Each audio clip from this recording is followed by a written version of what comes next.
So,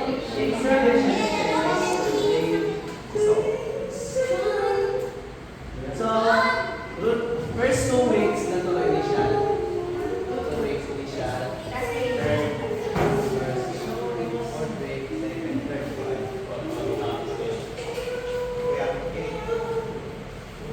Ano ba result of this?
Parang ako sasama. Kita nagsanama.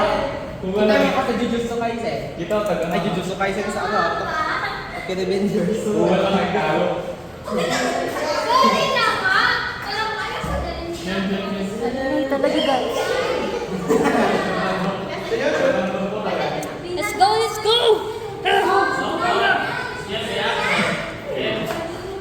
Hey, say, hey, and 1, 2, Hey, hey.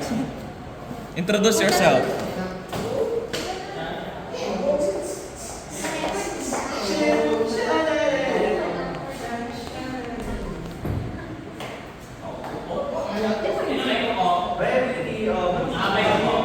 What? At ako'y iniwan mo.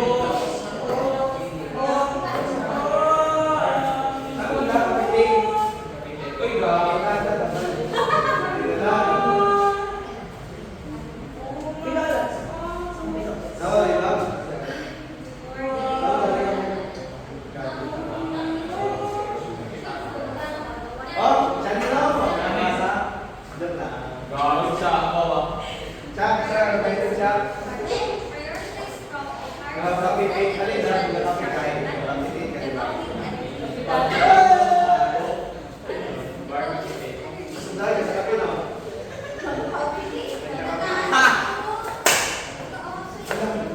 Tipuling baka sa ano boy? Viability of bronchomuscular feelings and basic olarity word capacity. As may style of viability of bronchomuscular feelings. What's up mga paa?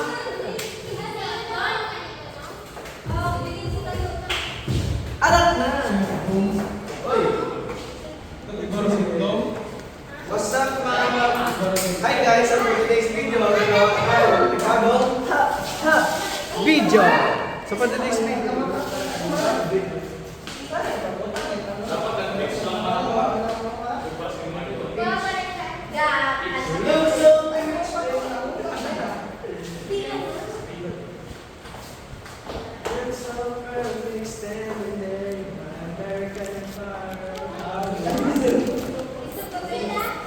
Intermission, Kian.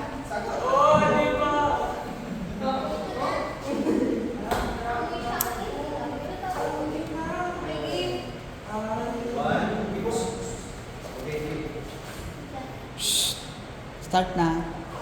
Good morning, ma'am. Good morning, sir. We are the Group 1 of Section Model, and I am the leader of our group, Shanti Alberta. Here are my co-members. Kian Paul Adok, Yubayan Bautista, Adana Fatima Studio, Arjun Reyes Flores, Mika Emerald Palma, Kizu Kim Resco, Red Paul Rela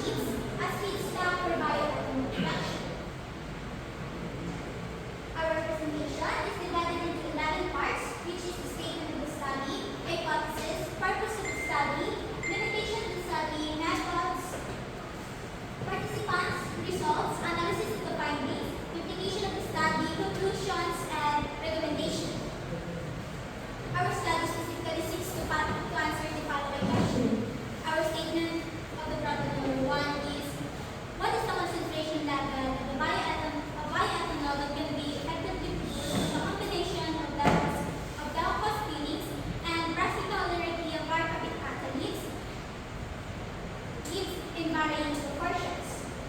Our statement of the problem number 2 is how dense is the concentration of the bioethanol generated from the fermentation of Davos Carota peelings and Brassica odoraceae bark of flax leaves based on the given treatment.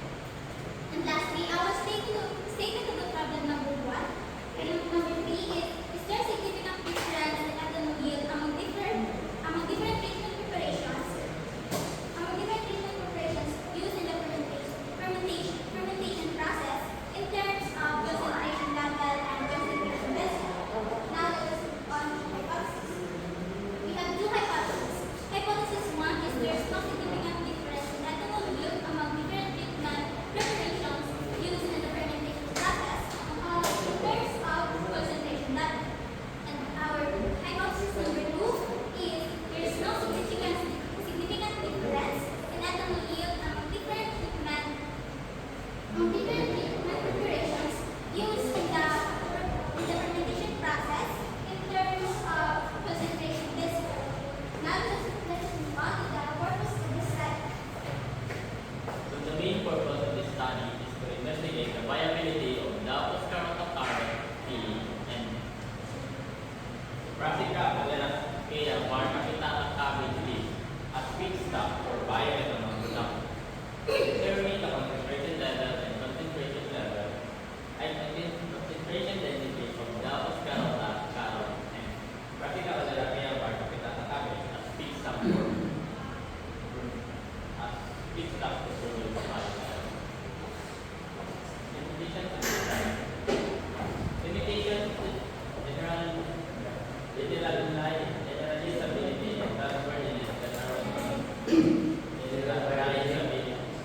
and trustworthiness that are from design and conducting this study to find out whether carrot peelings and cabbage are effective components in producing bioethanol and how highly concentrated the level of the bioethanol from carrot peelings and cabbage peelings, whereas feedstock for bioethanol production for the year 2024.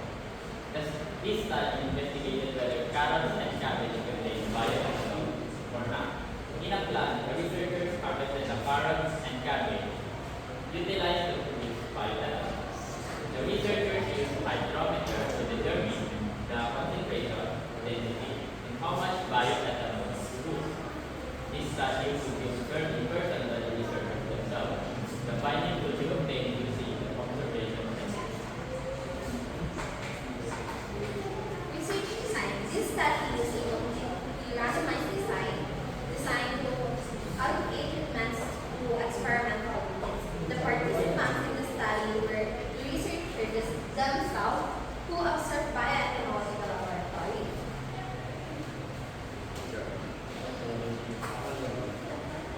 Data collection. The researcher gathered data using tests, scales, and observation checklists to gather information on bioethanol. Data analysis. The collected data was analyzed using descriptive and inferential statistical tools like mean, standard deviation, and non-linear analysis of variance. Participants. This study involves 9 participants who observed the distillation and measured concentration levels and density of bioethanol based on the study's guidelines. And it took 5 weeks for the participants to complete the observation checklist and obtain results.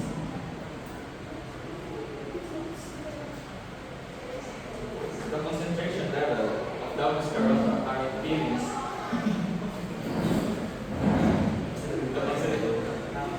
concentration level of Davos Carota carrots, peelings, and Brassica odoraceae bark cabbage leaves as feedstock for bioethanol production. In treatment A has moderate concentration, treatment B has moderate concentration, and treatment C has low concentration, and treatment D has low concentration. The concentration density of Davos Carota carrot peelings and Brassica odoraceae bark cabbage leaves as feedstock for bioethanol production. In treatment A has moderate concentration, treatment B has moderate concentration, treatment C has low concentration, and D has low concentration. Nice.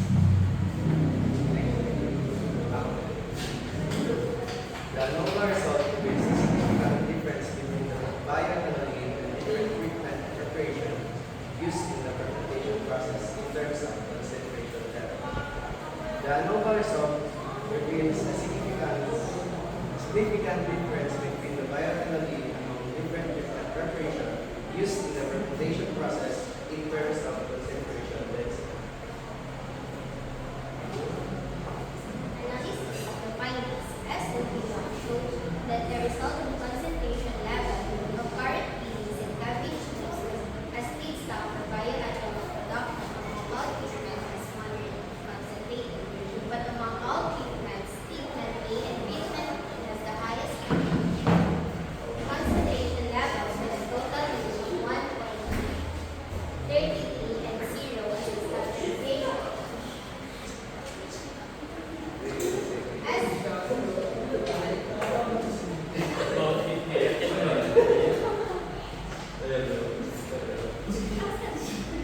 SOP2 showed that the resultant concentration level of carrots and cabbage leaves as feedstock for bioethanol production among all treatments is moderately concentrated, but among all treatments, treatment A and B has the highest concentration density with a total rule of 1.33 and 0 as concentration. SOP3 implies that there is significant difference between the bioethanol yield among different treatment preparation used in the fermentation process. In terms of concentration, level just because the currents together are viable as feedstock for bioethanol production. It is also not recommended to use because of the low capacity of producing bioethanol.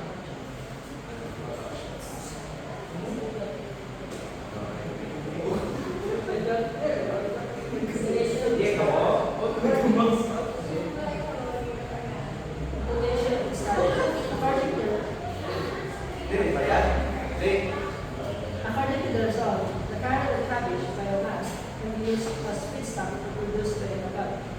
It is a sustainable and eco-friendly solution for biofuel production. Based on the aforementioned findings in the study, the following conclusions can be derived. Number one, concentration level of bioethanol that can be effectively reduced from a combination of double sclerotic and brassicopteria barbitatolis in treatment A, B, C, and D is moderate concentration. Number two, the concentration density of bioethanol generated from the fermentation of carotenoids and cabbage leaves based on the given treatment is moderate concentration. There is a significant difference between the bioethanol preparation used in the fermentation process. Concentration level. There's a significant difference between the bioethanol yield among different preparations used in the fermentation process. Concentration density. Good morning. And lastly, I'm here to present to you the 4 recommendations of our study. Number 1, future researchers should focus on a wide range of crops with different compositions to enhance the understanding of bioethanol production, optimizing fermentation processes, and tailoring them to each crop's characteristics can significantly boost yield and concentration. Number 2, prioritize comprehensive crop comparisons and efficient extraction methods. Evaluate energy input or output, environmental impact, and economic viability to ensure sustainable bioethanol production. Number 3, select crops rich in sugar, starch, and cellulose for efficient bioethanol production. The selection process should consider crop availability, growth rates, and environmental sustainability. And lastly, the future researchers should focus on improving conversion processes like distillation and fermentation, assess resource efficiency including water and energy use, and conduct environmental impact studies to enhance economic feasibility. And that's all for our presentation. Thank you so much for listening. Okay. So, why did you? Yeah. Okay. So, paano tayo example? Still?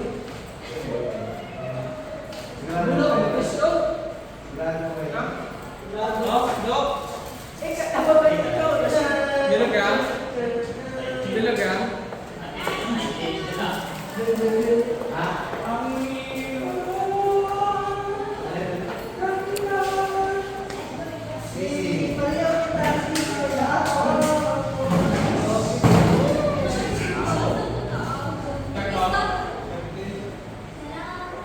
guys! Action yan. Wow, Okay. So guys, for today's video, gagawa tayo ng panibagong video. So for today's video guys, gagawa tayo ng panibagong video. So ngayong araw, magkukuhan kami guys. Yes, research guys. What's the night? Go. So for today's video guys, research defense kami about sa aming capstone. And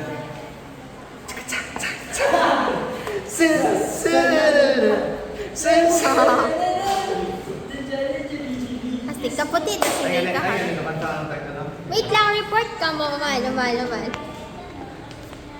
Report. Hindi, hindi mo magtaan tayo. Shannon!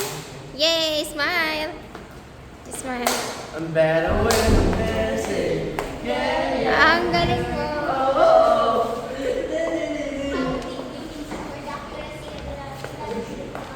Sensation. Waiter! Isang service water. Gagawin stop mo.